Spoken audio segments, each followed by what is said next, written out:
Ladies and gentlemen, brothers and sisters, people of all ages, welcome back to the Sticky Floors podcast. I'm one of your hosts, CJ. I am joined by Mr. Will. We are back once again. We talking about movies. We're gonna have fun tonight because we talking about Get Out. Like it's a comedy, but it's not. Because instead it's the nightmare world. You ain't lying. Man, yo, this is one, I think we talked about doing this for like a year. Yeah. I remember like last year, like right around like Black History Month, we were doing like the Black History Month movies. We were like, we gotta do Get Out. We couldn't get it in. And then this year we was like, we gotta do Get Out, man, finally. So long time coming, it's been out since 2017. So it's relatively recent. Yeah. And this is gonna be a fun one tonight, man. Mr. Will, how you doing this evening? I'm doing good, man. How you doing? I'm doing good, man. I'm doing good. I'm looking forward to this, man. I'm looking forward to this breakdown here. This is like, it's funny because I got a chance to watch this with my daughter. So it's okay. She watched it for the first time. She's 12. So this Got is like, you. It was a little bit more violent than I probably would have wanted her to see. Yeah. But I thought it was like really a fun kind of horror movie to watch that had like a message attached to it. So I like to like watch stuff like that, and then we can talk about it. And we've been talking about it in the car all week long, so it's good. Like I like that. Okay. I like that we got a chance to break it down, man. Yeah. So so we're gonna get into this, man. Before we jump in, I just want to say something real quick. I know last week one of the questions I asked you was about the Oscars, right? Yeah. And just like what was going to happen and who was going to win everything, and Nora won everything actually. Yeah. Crazy. Yeah, right. But one of the things I was thinking about is I usually when I was growing up, I never really watched the Oscars, and I really started watching it more once we started doing this show. Okay. And what I really appreciate now is not the major categories, because those are fun, like best actor, whatever. But I also like, best foreign film, best documentary, best cinematography.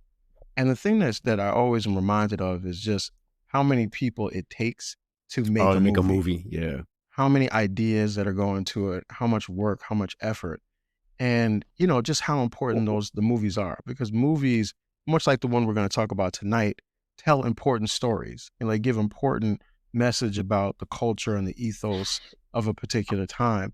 And I know like sometimes on the show, like, we make jokes about certain movies and actors and actions and all these kinds of things. But at the end of the day, I know I'm not speaking just for myself when I say we have a tremendous amount of respect for the art. Oh yeah.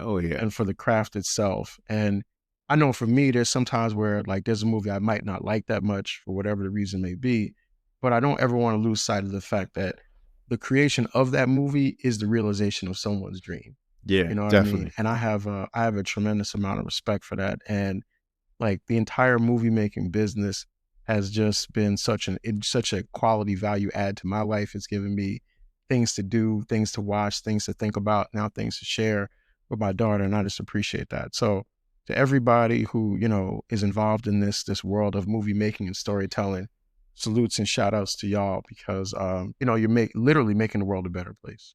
That's dope, man. Let's give it up for CJ. Yeah, man. So yeah, that's what I was thinking about there, man. And now we're about to talk about an Oscar-winning film, best screenplay, for Mr. Jordan Peele, Get Out. So, Mr. Will, kicking it over to you. The widely acclaimed movie Get Out is a psychological horror film directed by, as CJ mentioned, Jordan Peele, that blends social commentary with suspense and terror and subverts and manipulates audiences' expectations while crafting a gripping blend of terror comedy and a commentary on race relations. The film follows Brooklyn-born photographer Chris Washington as he heads to the countryside to meet the family of his white girlfriend, Rose Armitage.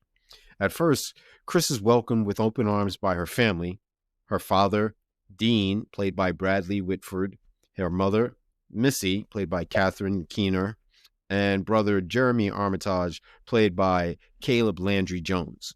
However, as the weekend progresses, their overly accommodating behavior starts to feel increasingly unsettling.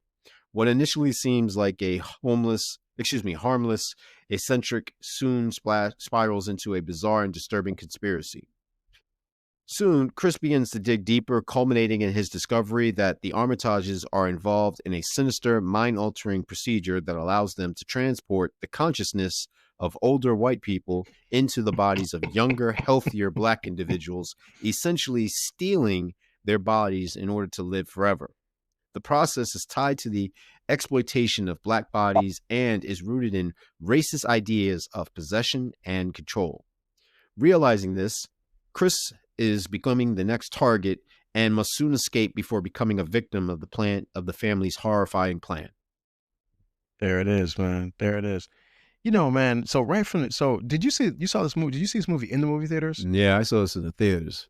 Okay. So I remember. So my experience with this movie was I remember seeing the previews like on television, the commercials, thinking to myself, "No, I'm not gonna go see that." Right? Because at first I actually wasn't interested in it at all. And then I was at work and people at my job went to see it and they were like, "Oh, you gotta see this. You gotta see this." The first night I went, and this was like maybe 2 or 3 weeks after it had already been out, the theater was packed. Really? And I remember thinking like, wow, this is interesting. Like this movie theater is packed. And I didn't really know what I was going to watch. Like you said, the movie is so much different than what you think it's going to be. Whatever. By the time you realize, they're literally taking like, white people's brains and putting them into black people's bodies. That's like so far off what you think it is. But it was so amazing that I remember I saw it. And then when I went to work, then people at work were like, "Yo, but did you see this in the background? Did you notice when this happened?" It made me go and see it again. So I ended up watching the movie twice. And both times, every time, I've probably watched this movie about 4 or 5 times. Every time I watch it, I've enjoyed it every time, man. I have not seen this that many times. I saw it once in the movie theater, and then I saw it as a refresher for the show. That's it. I've only seen it twice. Do you remember, so when you went, was it like also packed movie theater? Oh, yeah. This? Oh, yeah. When I went, first of all, I typically sit in the back, but I had to sit a little bit closer, actually, because the theater was so full of people. And I mean, like, entire families and stuff. Yeah. Like, it was like a cult following, and I was just sitting there like, what is going on? And the crazy thing is, and I was attempting to look it up. You remember that movie with the black cast where they are in a cabin or whatever have you, and it's about a board game, and this killer is wearing like this weird like sadistic... but it was like a comedy, a comedy film. But yeah, I remember. I don't remember the name, but yeah, I remember. Yeah, I use that as a point of reference to say like that was my interpretation of this film. Like initially, where I was like, yeah, they want us to go see this buffoonery. Like that's what I thought. Yes, yeah. You know what I mean? Like almost like the Marlon Wayans scary movie joints. Yeah, you know what I mean. And I was just like, I'm not up for this, man. But once I started hearing all these reviews and people saying like, nah, Will, you need to go check this and this, that, and the third, I was like, all right, maybe I'll go check it out. Yeah, and the thing is, like, this had a real organic, natural following because, like you said, it became like a cult phenomenon, right? Yeah. Like a natural, organic thing. This movie was made like on a $5 million budget, made $270 million. That's incredible. I mean, like that's a lot of people going to see it. And, like last year we talked about Black Panther and like the intentional marketing campaign to get Black people to go see it. Get Out also had that, but it was like quiet and covert. It just became something that by word of mouth, Black people tell other Black people to see it, and you would go see it, and then you would tell other Black people to go see it, and it just built and built and built. That's the crazy thing too, because I remember the previews like it was yesterday, where you see like a single teardrop fall from Daniel's face as he's sitting in the chair, and you're like, what are they doing to him? Like where you feel such like animus and wanting to jump through the screen, the TV screen that is, when you were watching the previews, like, this can't be happening. Not now, not in 2017. Yeah. So it just, I don't know, man. I was left speechless. Yeah. And the thing was, this is also, 2017 is also like right on that time where people started to talk about this idea of like, Black people trauma porn. Like the idea of like, you're going to watch movies where you're watching, the Black person will get tortured or abused or something. A lot of slavery movies are like that. And that's why, you don't really see those being made as much anymore because now there's like this idea that the audience just doesn't have the tolerance for watching that. Right. And at first, it kind of seemed like, just like you said, from that scene of watching Daniel Kaluuya, seemed like he's being tortured. And in fact, he is in that scene. Yeah. But like thinking like that's kind of how it's going to go. But the ending of the film, you know, and this is no spoilers because it's 2017, it's 2025. But the ending of it is anything but, because That Chris joint is gets, crazy. yeah, Chris gets his he gets his Nat Turner on here at the end. Yeah, he does. At the end of this joint, full stop. Yo, I'm great. I don't care about spoilers, because it's not going to deter me from seeing a movie. So I never understood that, but so be it. One, when he pulls the gun on her, is like, "Let me do it," and he shoots her in the gut, and she Oh just yeah, the other guy, looks yeah, and drops. yeah. And then the follow up is when Chris tries to choke the life out of her, and he stops. And Yeah. I'm sitting there, I'm like, "Why are you stopping, fam? Like, this lady tried to murk you. Yeah. No more. You got to throw that sentiment, all that sentimentality out the window, man. There's no love there." But you know what I thought happened in that scene? Remember, she starts smiling. Yeah.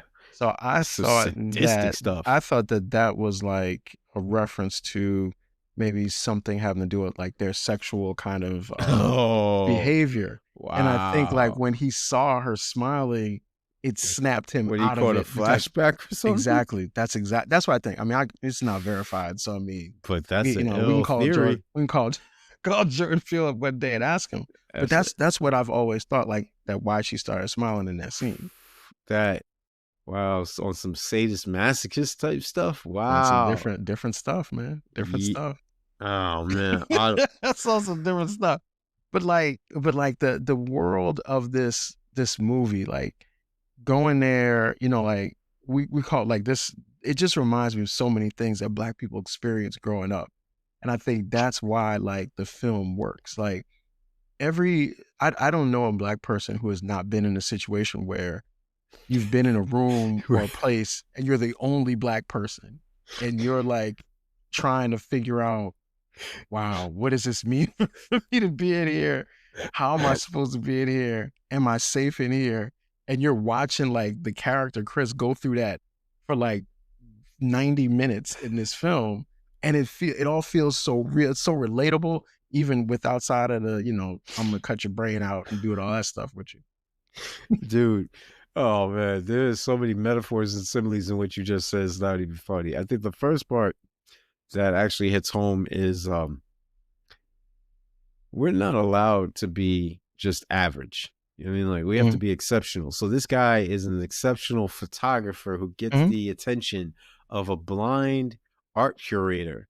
And the guy he's like, "Don't compare me to them." No, you are them, fam. Yeah. You are them. He's like, "I want your eyes." How's that any different than them saying the one who fetishizes Lakeith Stanfield's character and turns him into a totally different dude, Langford or something like that? Right. Like, yeah. Black Opie. yeah, like, what are you talking about? It's Black Opie, man. There's no difference. That's one. Like, it just, the second part of this joint is symbolic on a multitude of levels, but it's subtle. It's the subtleties where he's like, "I get uncomfortable when there's a bunch of white people around and I'm the only Black person there." Or he'll say things like, what was the joint? He said, "Oh, I don't fight with drunk people." Oh yeah, at the dinner table, right? Yeah. Which is one of my favorite scenes. Yeah. And then there was one more thing he said too that was like some subtle. "Oh, I told you not to go. I told you not to get." He's about to get out of the car when the grandmother, aka the lady, gets hit. He's like, "Don't do it. Don't get out the car. Don't get." And he gets out the car, and I just was like, yeah. The movie, yeah, I mean, major shout outs and props to Jordan Peele for this one, because this one just hits all the little notes, right? Yeah, like you know what I mean? even like the scene where like after they hit the deer, right, and the cop pulls him over, and the cop wants his ID, and he just ready to give the ID over, and Rose jumps on the cop, right, which is like something that if you've actually ever seen that in real life, it is a crazy thing to witness. Like I remember one time, man, I was at this mall and I'm in a car and it's me and like 4 white guys, right? And a police officer pulls the car over, right? And the police officer comes and he's by the window and he's like, "Give me your ID." I remember I'm in the back seat now. I remember the white guy's like, I'm not giving you anything. What are you talking about? Why are you bothering me? Why are you pulling me over? I pay your taxes, right? He like, I'm in the back like, oh no, we're gonna die. Like I'm thinking, oh, they're gonna kill me. They're gonna pull me out of the car, right? Cop walked away. It's so crazy. I've never seen nothing like this in my life until I was watching this movie. And then I watched it, I'm like, that's what would happen. And sure enough, what happened in that scene was Rose is giving this dude all the static, and he actually gives the ID back, He says, and he calls it "Ma'am." off. Yeah. And she tries to explain. He looks. It is that scene is so hilarious because she later says to him, "I'm not gonna let anyone talk to my man that Mess with way." my man like that, yeah. And Crazy. and he's interpreting like, "Oh, she loves me." Nah, that's not what she means. My property. Right.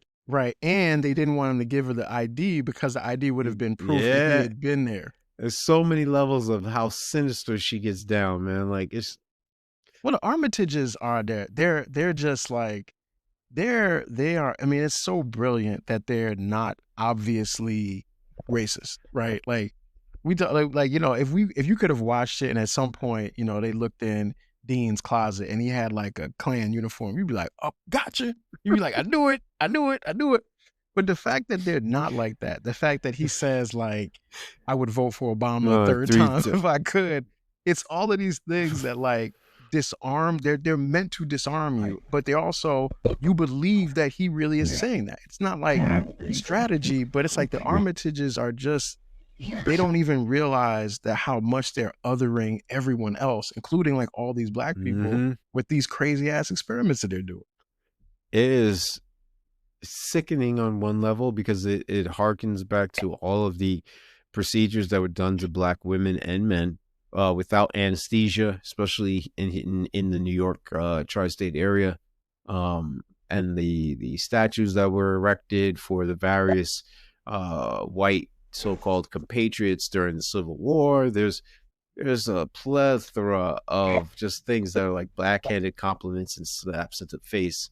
So when I see this woman Rose, who by the way looks like a stick, it's off-putting because it's like, you're attracted to her, dude, and she's a buck wet, maybe, and she's talking to this police officer like that, and she's eating deconstructed cereal, one Fruit Loop at a time. That's a crazy thing. Like, and because she doesn't want to mix together the color.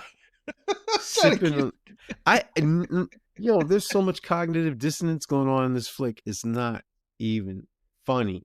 Like, I just sitting there like, 1 minute she doesn't have the boyfriends on her wall, the next minute she's got her trophies on the wall like the head of a stag. Yes. And it's just like, yeah, where's this coming from, dude? Yeah, the Armitages, that thing is deep, man. That thing is really deep. And the idea that the two parents have got the kids so much into it, where Rose is out here trapping men and women, literally like honeypot style, trapping men and women.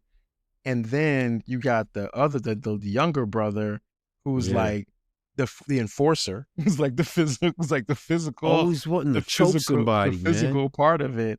Then you got Dean doing the actual surgery, and Missy doing during the psychological programming. Evil. They're like an efficient team of destruction. And like Chris's whole journey is like, it just speaks to so many things of the Black experience. And then it kind of like, some of it is subtle, like the party that they're in when they show like all the different conversations he's having with people, and like all the subtle things down to like people saying, well, I know Tiger Woods, like that way of trying to like connect with him, which is something that, we experience, all the way up to like the more extreme cases of like the woman that's like feeling his arm and everything, and like doing that. What they say, like, right. What? And then looking them up and down. Yeah. It's just, but like, these are things that people really experience, and you experience like the really subtle kind of moments, but you also experience these really like outstanding kind of things happening also. Yeah, there's a skit that Dave Chappelle has that's like, is it really racist or something to that effect? And people are shocked because they couldn't believe how racist this act was. And that's what it seems like. He's on like the Ferris wheel of racist playground. Yes. From being fetishized out in the open to literally the silent auction Yeah, with the silent. bingo cards. Like, Yeah. on Yeah. so many levels, Yeah. the audacity, the unmitigated gall to try and do this. He's sitting there, the dean's giving finger signs for Yeah. 10 million. Perfect. No noise, nothing. Perfect, man. It It's such a like, when you really take a step back and you watch it, it's such a well organized plan just to get rid of Chris. And and Chris, like, he doesn't see it coming until like nearly the would very you? end. Would you Well, I'd like like to think personally I'd never be in the situation to begin with, but but like everything is just, even like unplugging his phone all the time, so his phone never has so you can notifications. never call out? I mean, like, they had a whole full portrait of my man Right. in the backyard. And it's like, how did you get that? Yeah, they were well planned out on it, Well versed. and then it's like, and then like the other thing that's creepy, I've always thought that like this is a horror movie. It's a real horror movie, and then it's got like some creepy parts. To me, the maid and the groundskeeper are the creepiest people in the movie. Grandma Like, and grandpa. even for the first scene when they walk in and they're like, yeah, this is, our mom was of the kitchen, so we keep a piece of her in it. And they show the lady, which is a nice kind of double entendre, but she's always got that look on her face, like a smile that's not really a smile. She's got that look of like, I'm in on it and you don't know. This is something very sinister, and only if you had any idea you would get out. Right. And it's so like it's a smile that's not really a smile. Yeah. And there's so many things that they're playing with about like little cultural elements and like kind of like black code kind of things. Like even when he tries to like dap Logan up and Logan like grabs his hand. It's just such a well done film, man. Like I probably haven't watched it like until I watched it just recently in like a couple of years or so. But it's like, it's just such a well made film, man. There is a lot of positive things that could be said for this film, whether it be the screenplay, the cast, the light and shadow, the contrast of that, just the way the entire imagery, the director of photography, he did a great job. But I just have I don't know, I'm so nerved and upset and angry at the subject matter, man. Like, I can't believe this dude.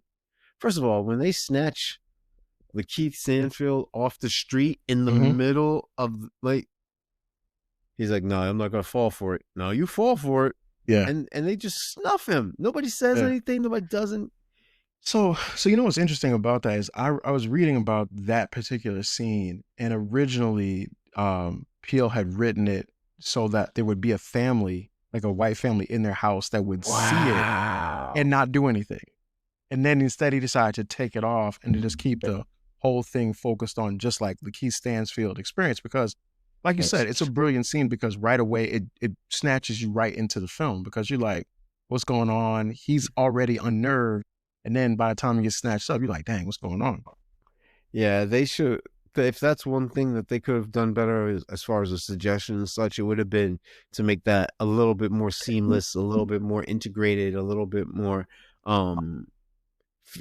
realistic by having these individuals play more of a prominent role to give it a full depth to flesh out the character. I think that, like, overall, even though I didn't like the movie, I would have to say that it was excellent. Wait. Why? You gotta say why you didn't like the movie. Because you don't like horror movies. Like, yeah, go ahead.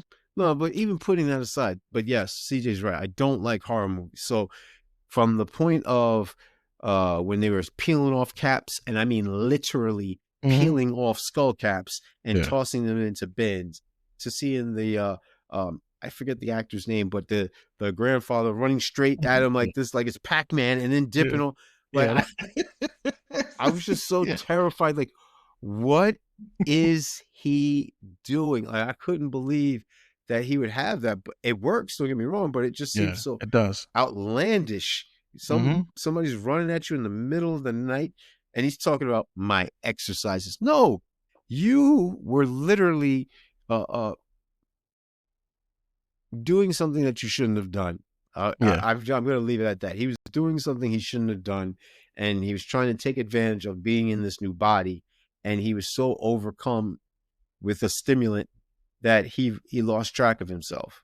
Well, I thought he was trying to pretend like he was running like the 200 meters, because that's what he was doing when he was like when back in the day when he ran against Jesse Owens. Yeah, no. Oh no, he was trying to run, but the point is now he's in a new body and he's trying to expand upon like Yeah, how test it far, out. how strong. And it's just like, you sick individual. You know what I mean? Yeah. Like, It's a crazy joint, man. It's a crazy film, and but I mean, like, it just touches on so many yes. little things that are just so interesting, man. And I think that's why people come back to it. I think that's why people like watch it. I think that's they could put this re-release this in theaters every year, Oh and yeah. people would come back and watch it, because it's like it's there's parts of it that are like instructional. You Yeah. know, like, A little and too instructional. and I remember being in the theater, and it's like, this is like one of them joints where everybody's talking the whole time at the theater, like, you should have did that. We told you not to do that. That's what you get. Like, all like, like all of that's happening. But it is like it's such a cultural, like a black film. Like, it's a black cultural film, and the dynamics and everything that plays out. It's like inside jokes that we get when we're watching it that I dig about. Aside from the inside jokes, there are other pleasantries, other favorable things, such as the cast. Like, I like that Daniel Kaluuya is the lead in this. I like the fact that it does have Lil Rel in there, and because he's such a comedian, they're not taking him serious. I like the fact that the cop with the sign, with the scene with the police officers. Yeah, that's yeah, great. when Yeah, he's talking about the TSA, and yeah, he's like, yeah, we might know a little bit more than you because we deal with the terrorism stuff. Yeah.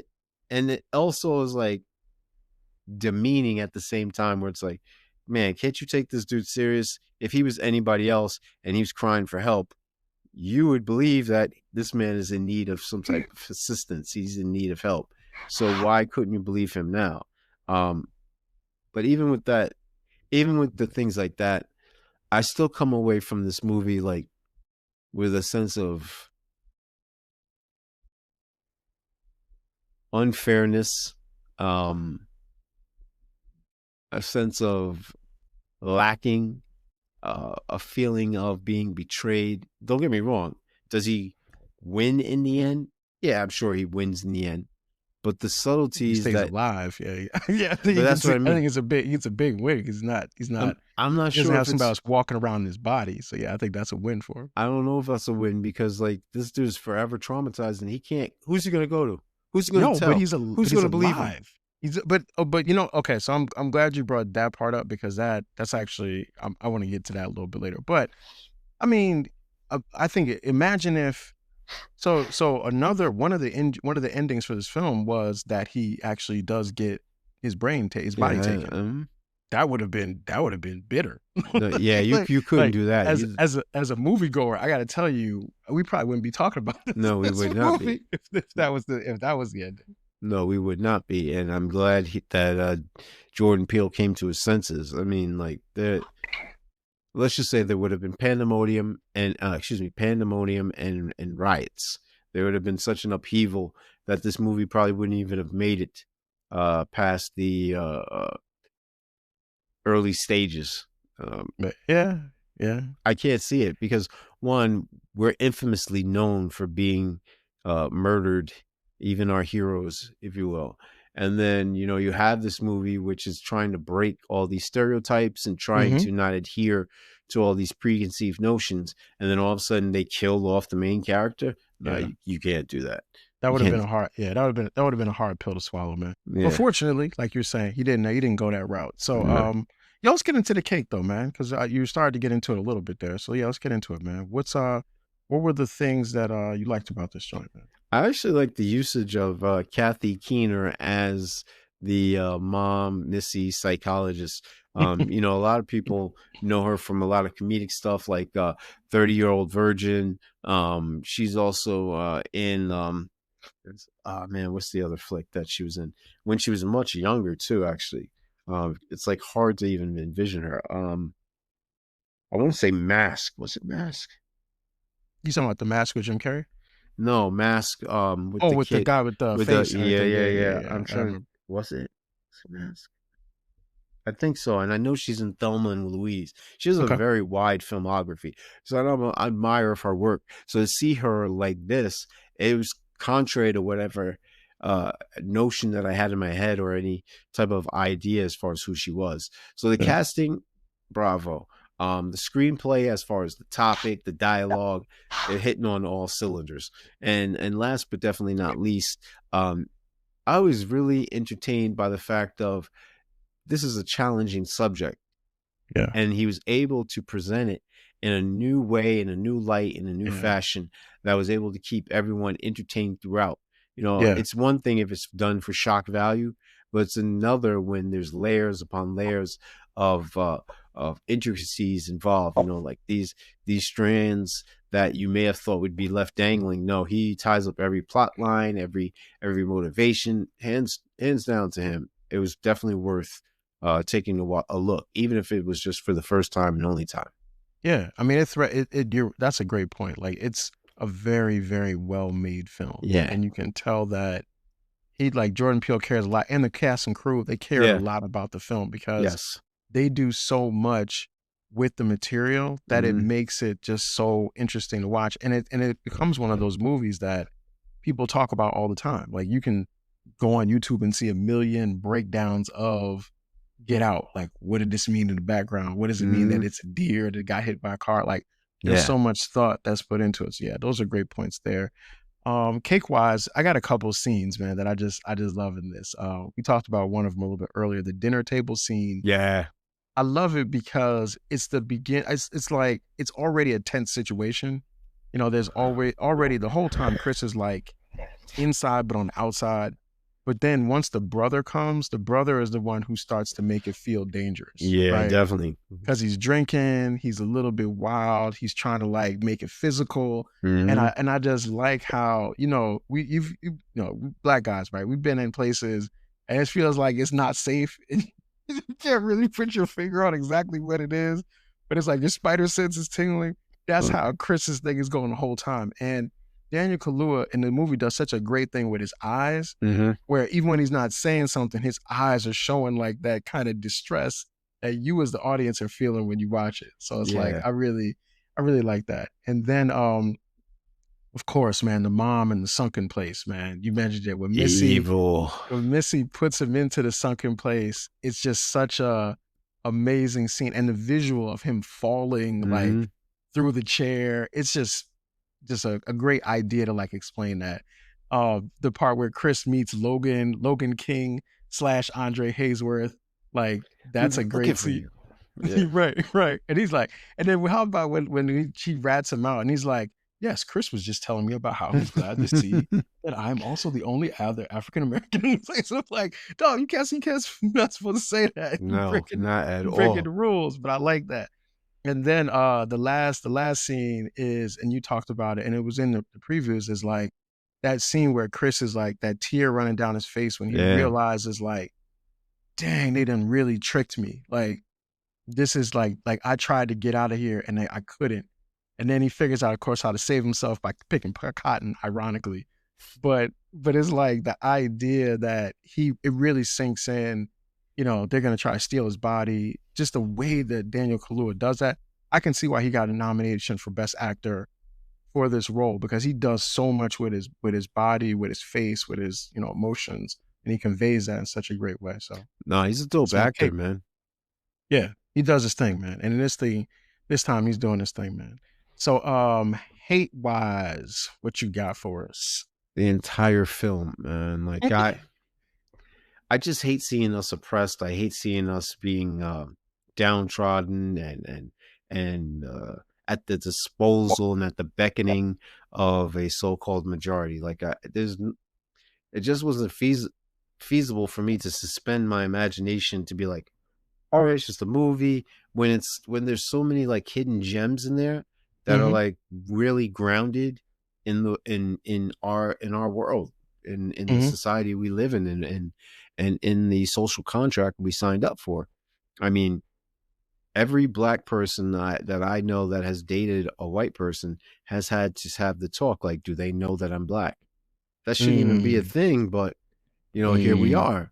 Um, when he mentions like it's okay, and he's just yesing to that, it works on a multitude of levels. You could look at it as far as like my wife is nagging, or my significant other is nagging me, or you could look at it like I told her, but I can't say I told you this was gonna happen. Oh, yeah, how they're gonna treat him Yeah, at the party and and everything. Yeah. and how, like, even when he's in the room with all these people, they don't know him from a hole in the wall. So you would think it's incumbent upon them, it's their responsibility to ensure that he's feeling comfortable and safe, and no, they do the antithesis of it. They dig in even further to further let him know that no, you are here for our comfort, our needs. You're on an exhibit. You are the peacock.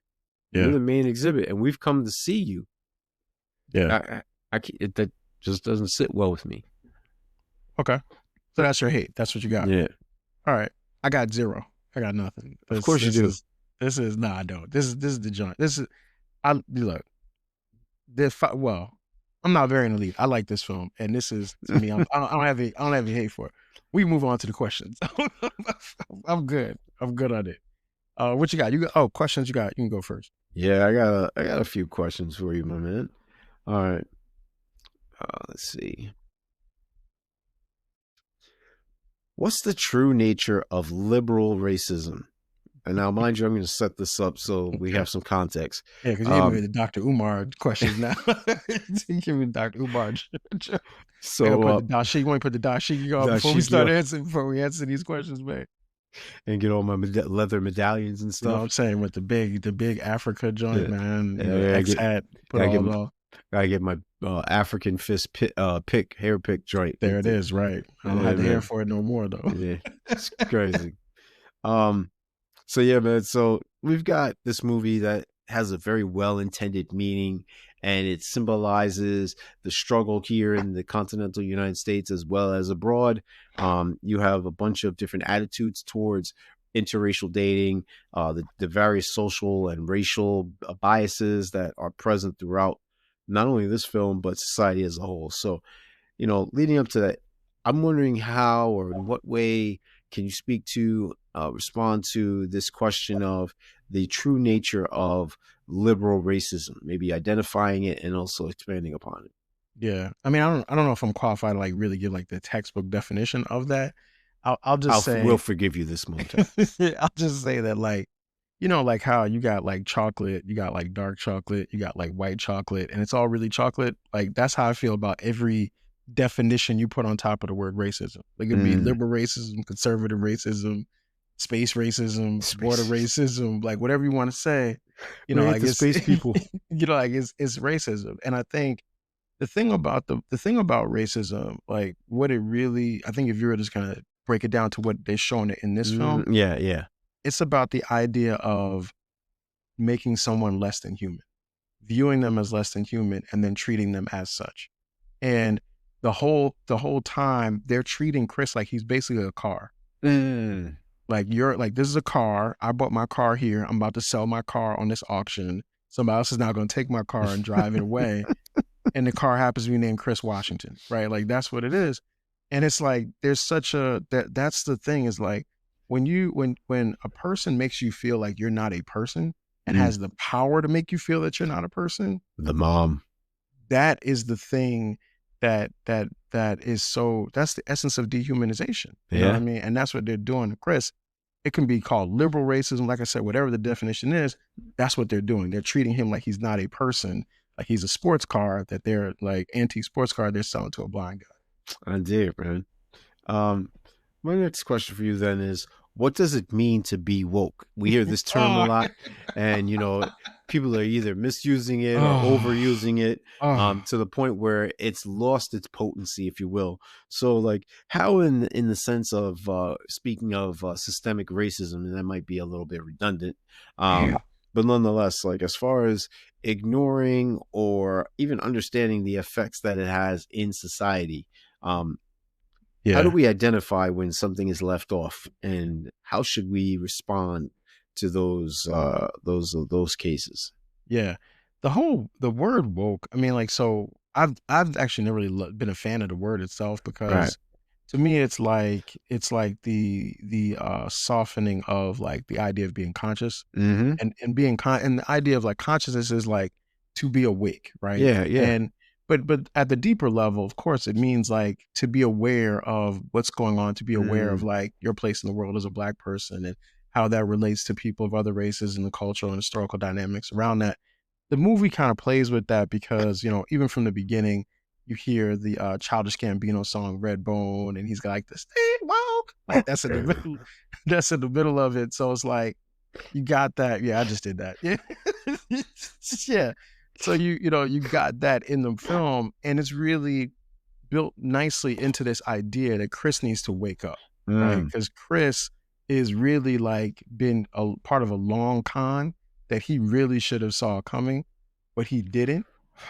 And that's how he gets to the situation that he's in. You know what I mean? And like, and it's funny, you mentioned Lil Rel, which is like he's hilarious in this Yeah, movie, yes. but all the stuff that he's saying is true. He like, yo, you can't go out there, Yeah. you can't even drive. You can't like how Sex you gonna get back? slaves. Right. This all the stuff that he's saying, he's really funny, but it's like a lot of truth. And Yeah. Chris is not paying attention. So Chris is not woke at no point in this You film. really want me, but And that's why he's in this situation. That's why he tied up to a chair. Just get tied to a chair, about to lose his body, man. yeah, for real, for real. Not even on some like that's a metaphor for something else. No, they Right, literally wanted his body. right. In the new sports car. Crazy, In crazy. a new car. I guess so, man. I guess so. So, what's the psychological toll of racial microaggressions? Yeah, man. This is and so Chris experiences so many of these throughout the Yeah. film, right? From the police officer asking for his ID when he wasn't driving Mm. to, you know, like the guy saying to him, I know Tiger Woods, to like the guy asking him, like, show me your golf swing as if Yeah. because he said it to him, he has to do it. You know what I mean? Like the lady feeling him up and asking him, is it true what they say? All of those things are like those microaggressions that are like, it's almost like the perfect way to gaslight somebody because like Mm. you as the person experiencing it, you're like, yo, why you treat me like that? Mm. But now they get to say, why are you overreacting? I was just doing this, this, and this. It just plays out so well. So it's like the effect of the microaggression is like it makes you feel like you're being attacked all the time, but that you can't really call out the attack without being seen as overreacting. And that's like, and for Chris, he's got to figure out like how to navigate that without feeding into it. Cause he really is chill. Like a lot of people would have wilded out, like, you know, punch one of them people out and Nah, ran not out of there. Chris. But Chris like kind of is chill the whole time. And that's kind of what moves the movie along. But yeah, that's what I got for that. No, I dig it, man. I dig it. Um, Now, what's the significance of the sunken place? I know you really had um, a lot Yeah. of positive things to say about this. Yo, here's the thing. Yo, you know what's dope about the sunken place thing is that ever since that term comes out, how many times have you seen somebody on TV and you be like, yo, he in a Mm, sunken place? yeah, yeah, Think yeah. about how that term has become a part of like The the lexicon. lexicon of things that we say now. Yeah. Like, you know, once a month I see a black guy, I'm like, yo, that black guy is in a sunken place, right? Like you say, so right away, it's like it defines so well like Hmm. what it means. So if somebody says it, you know exactly what it Yeah, you means, know what right? time it is. So it's perfect that way. But then the visual of it, him falling down and not being able to get back up again. Paralyzed. Brilliant, brilliant. And then the idea that he can see through that little box, Yeah. them taking him and moving him around is like the one of the great fears of anyone is to this idea of like, I can't stop you from doing something to me. So the sunken place is like showing like that experience that black people have dealing with racism where we feel like we don't have the power to do anything about it. And to call that the sunken place, it's just like brilliant. Like it's like it takes a whole book on racism and it puts it into a little phrase and it Yeah. gives it to you that you can just transfer it to other people. So I've Yeah. always liked that. That was brilliant. And then last but not least, what role does denial play in perpetuating racial injustice? Yeah, this is the whole Armitages thing, man. The Armitages don't see themselves as racist. They No, just see they go out of their themselves way to as say it. they feel like they're innovators, they're Hmm. scientists, they're doing this good work. They don't even see that they're taking advantage of these Good people work. or how they're manipulating them or how they're destroying their lives because they're in denial to this. It reminds me like it's funny. I remember years ago, man. I was in this after school program and me and my friend were in it and we I think we actually went to another school to talk about racism. This is like Okay. we're in high school. This is like high school. It's 90s now. This is not like 1923. Yeah, yeah, yeah. So we're in the class and I remember there was a white girl talking and she said something like da da da da and I understand why, colored people are acting this way. And we was like, Colored. colored people. And I remember like being mad and surprised. 'Cause I'm like, first of all, it's 1996. What do you mean colored people? Like, who Uh-huh. says that? And then I remember looking at her face and seeing that she didn't realize what she was saying. She didn't see it as an offense. She was in denial of what calling a black person colored in 1996 It's meant. crazy. It was such a detachment, you know what I mean? And that doesn't absolve her of responsibility of what she's saying, but it just puts it in perspective, man. So it's yeah, man, that's a real thing. And the Armitages have that. They're in denial about their racism. Which is crazy. It works on It so many is. levels, man. It is. It is, man. All right, I got a couple for you, man. I'm not these are not the dissertation style questions. This is like semi jokes right here. All right. All right. First question is this. All right. So is this based on everything you've seen in this film? Is this Chris's first time dating a white girl? Yes and no. Yes. It's got to be yes or no. It can't No. be both. No. I'm Yes, going to it say is. No, it's no. not. No. No, it's not. Okay. Tell me why. Because although he does give off the impression that, no, you know what? It is yes and no. Hold on. I'm going back to my original. It's yes and no. That's his first time doing something? No. If you mean dating as far as like girlfriend, Yes. then yes, that's his first girlfriend who happens to be white. If Okay. you're saying like messed with, interacted with, kissed or Oh, whatever, okay, then no. okay. You know Yeah, what I mean? I mean dating. Oh, okay, yeah. I don't mean Then getting with. oh, okay. That's what I'm saying. Yeah, like no, it's yes and no, man. You're like a real relationship. Yeah. Oh, Okay. then this is his first. Like Okay. he's never had a serious relationship with a female who's white. Okay. All right.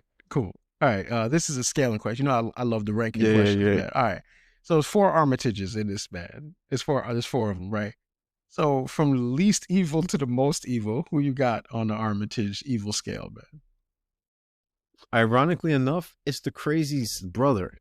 At the bottom. Yeah, he's at the Okay. bottom for me. And the reason being is he just seems totally out of it. Like he's not in full control of his capacity, whether it be mental, spiritual, physical. Like he's overcompensating. This whole thing about, hey, if you really put some time in, I mean, real serious time in, you could max it. Like, what? You can be a beast. Yeah. Like, so I think like he's just more crazy.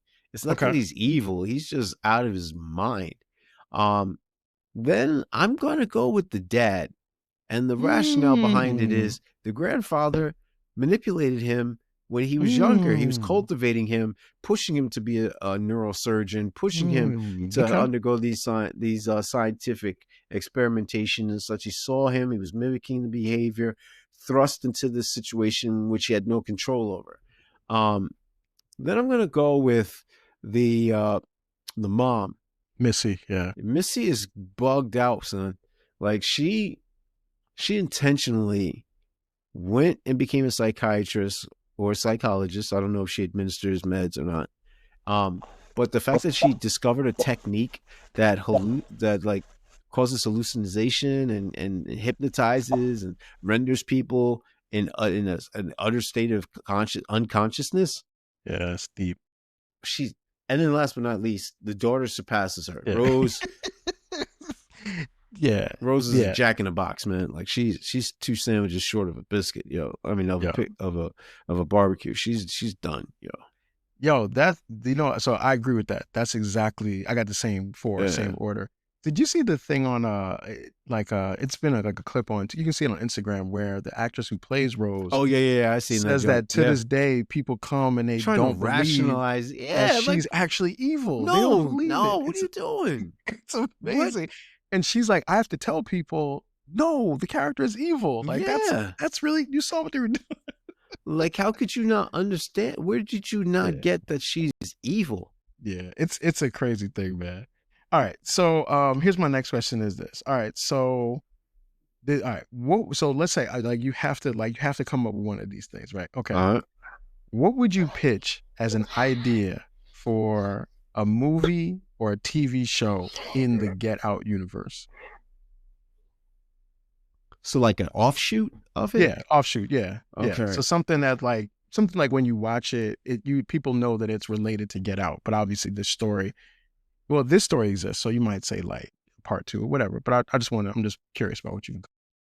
Well, it depends what the tone has to be. If you want the tone to be light, you could do something about Lil Rel and how he tries to save others from this type of situation, and he's pointing out like, yo, they're everywhere, and it could be light and funny, kind of similar I like that. What's the joint we did? They cloned Tyrone with more comedic I like elements. that. If you want to go dark and serious, then you talk about how the grandparents have been chopping people up on some Jeffrey Dahmer, and they've been messing up the entire time trying to cultivate and finalize the procedure, trying to hone their talents. So like they got to practice on something. So you see how the grandfather's like, Maybell, everything is all sun and shine and rainbows and everything, Brady Bunch style. So it just depends on how dark you want to get.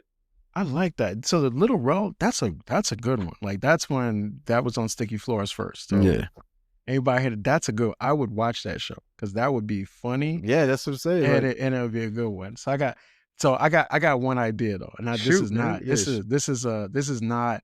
I think people would watch it and they would be mad that they were watching it. So my pitch would be a story about how Rose caught all the other people. Oh no! A series. Every episode. Oh no! Mini-series. 10 episodes. Rose catching all the other people. It would have to be 9 episodes though.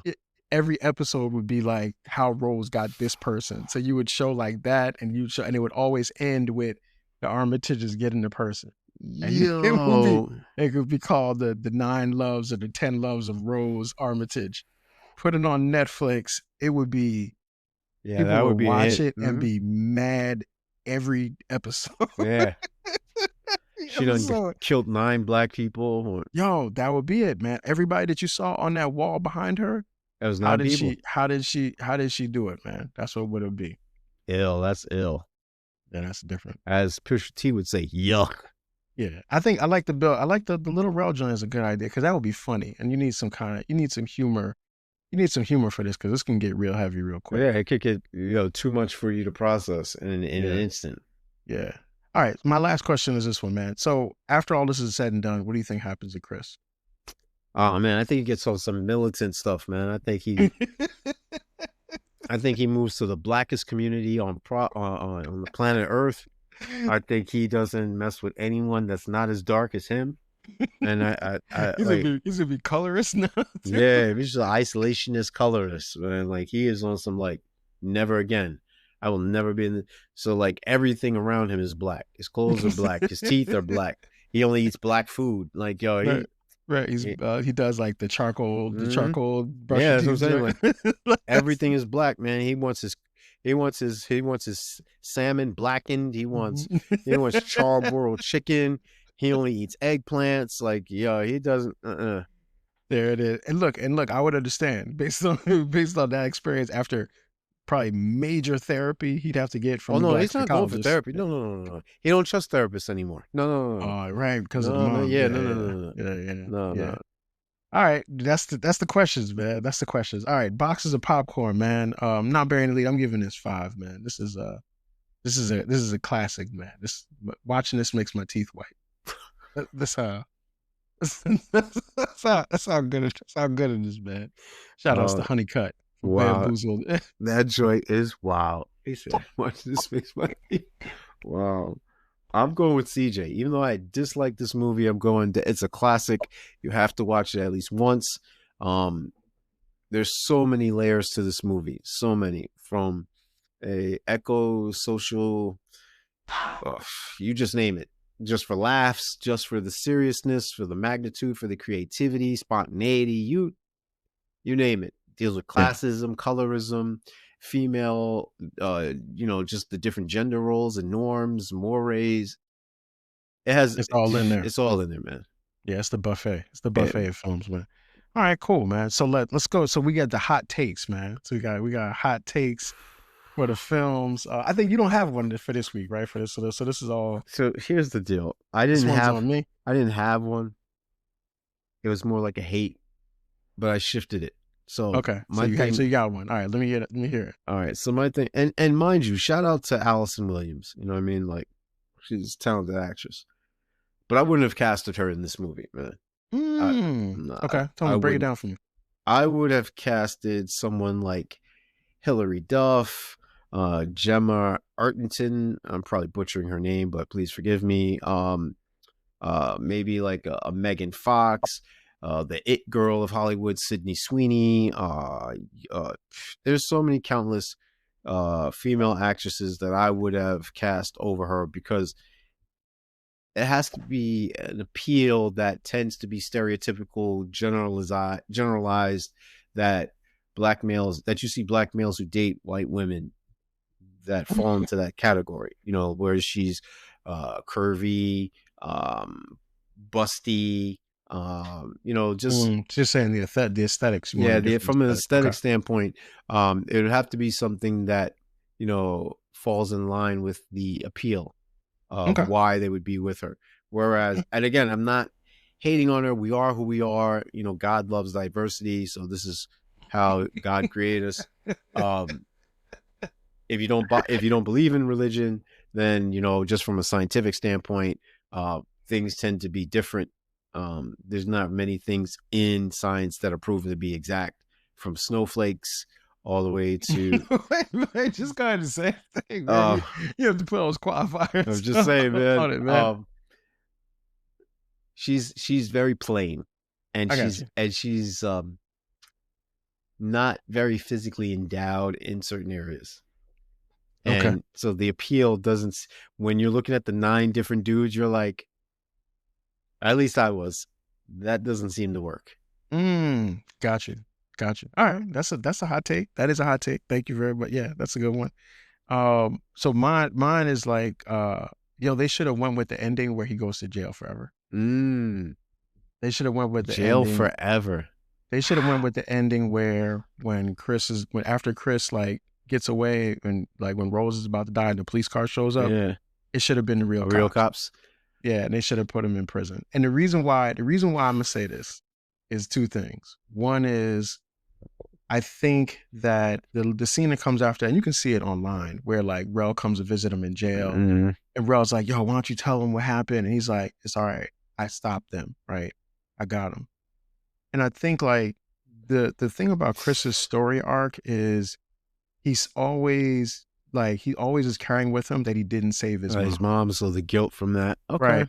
So, but it's like, if he does this, it completes his story arc of knowing that he saved other Black people by stopping the Armitages. So his penance is sacrificing himself. It works, but I hate it. Yeah, well, that's why they didn't go with it. Yeah. That's why they didn't go with it. But that's why it's a hot take, because it would also, I think it would also show that there's a sacrifice for your liberation. And I don't think people always get like that part of it. So like, yeah, that's what I would. I probably would not have. We probably still talk about it, but I would have liked that. He sacrificed so much, though, man. Like, how much more does this dude have to give, yo? Yeah. Well, a lot of people would have said he shouldn't have been there in the first place. Are you one of those people, CJ? So that's that, man.